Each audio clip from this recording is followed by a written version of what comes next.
കോഴിക്കോട് ബീച്ചിൽ സപ്ലൈകോ സംഘടിപ്പിച്ച Onam mega trade ഫെയറിന്റെ നടത്തിപ്പിൽ വകുപ്പുകൾ തമ്മിൽ ഏകോപനമില്ലായ്മയെന്ന് CPI. സിവിൽ സപ്ലൈസ് വകുപ്പ് നേരിട്ട് നടത്തേണ്ട ഓണച്ചന്തയുടെ ചുമതല എറണാകുളത്തെ സ്വകാര്യ ഇവന്റ് മാനേജ്മെന്റ് ഗ്രൂപ്പിനെയാണ് ഏൽപ്പിച്ചത്. അധികൃതരുടെ അനാസ്ഥ പാവപ്പെട്ടവർ ആശ്രയിക്കുന്ന പൊതു സംവിധാനത്തെ തകിടം മറിച്ചെന്ന് CPI കോഴിക്കോട് ജില്ലാ സെക്രട്ടറി P. ഗവാസ് കുറ്റപ്പെടുത്തി.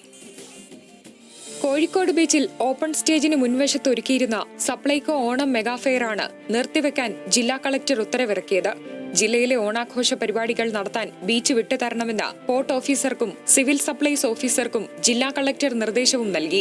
ഇതിനു പിന്നാലെയാണ് നടത്തിപ്പുകാർക്കെതിരെ ഗുരുതര ആരോപണവുമായി CPI രംഗത്തു വന്നത്. സിവിൽ സപ്ലൈസ് നേരിട്ട് നടത്തേണ്ട ഓണച്ചന്ത എറണാകുളത്തെ ഒരു സ്വകാര്യ ഇവന്റ് മാനേജ്മെന്റിന് കൈമാറിയതിലാണ് വിമർശനം. ബീച്ചിൽ ഓണച്ചന്ത നടത്താൻ ആരാണ് ഇവർക്ക് അനുവാദം നൽകിയതെന്നാണ് CPI ജില്ലാ സെക്രട്ടറി P. ഗവാസ് ചോദിച്ചത്. ഞങ്ങൾ കോഴിക്കോട് കോർപ്പറേഷനോട് ഈ വർഷം അന്വേഷിച്ചു. നിങ്ങളോട് ഏതെങ്കിലും തരത്തിൽ ഇത്തരത്തിലൊരു ഓണച്ചന്ത നടക്കുന്നതുമായി ബന്ധപ്പെട്ട് അതിനുള്ള നടത്താൻ ആവശ്യമായ സ്ഥലത്തിന് വേണ്ടിയുള്ള അനുമതിക്ക് വേണ്ടി നിങ്ങളോട് ആവശ്യപ്പെട്ടിട്ടുണ്ടോ? അങ്ങനെ ഒരു അന്വേഷണം ഉണ്ടായിട്ടില്ല എന്നല്ലെങ്കിൽ അങ്ങനെ ഒരു കത്ത് നൽകിയിട്ടില്ല എന്നുള്ളതാണ്.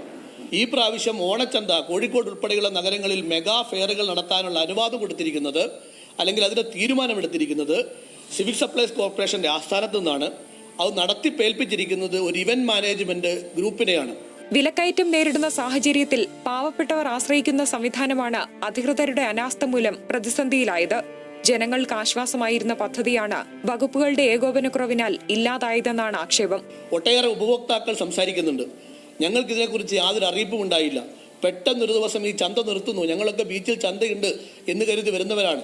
അതുകൊണ്ട് ഞങ്ങൾ പെട്ടെന്ന് വന്നാൽ പാവപ്പെട്ടവർ, ഈ നാട്ടിലെ ഒട്ടേറെ ആളുകൾ, നമുക്കെല്ലാം കഴിഞ്ഞ വർഷങ്ങൾ അനുഭവമുള്ളതാണ്, അവരെല്ലാവരും ആശ്രയിക്കുന്ന ഒരു സംവിധാനത്തെ വളരെ ലാഘവത്തോടുകൂടി ഒരു തരത്തിലുമുള്ള സർക്കാർ ഉത്തരവാദിത്വങ്ങൾ പാലിക്കാതെ ഏതെങ്കിലും ഒരു സംഘത്തെ ഏൽപ്പിച്ച് അവർക്ക് തോന്നുന്ന രൂപത്തിൽ കാര്യങ്ങൾ കൈകാര്യം ചെയ്ത് അവസാനം ഓണം അടുത്ത ദിവസത്തിൽ ഇതില്ലാതാക്കപ്പെട്ടു എന്നത് വളരെ പ്രതിഷേധാർഹമാണ്.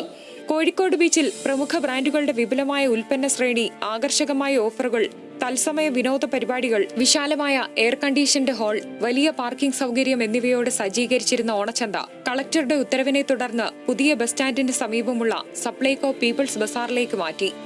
ന്യൂസ് മലയാളം, കോഴിക്കോട്.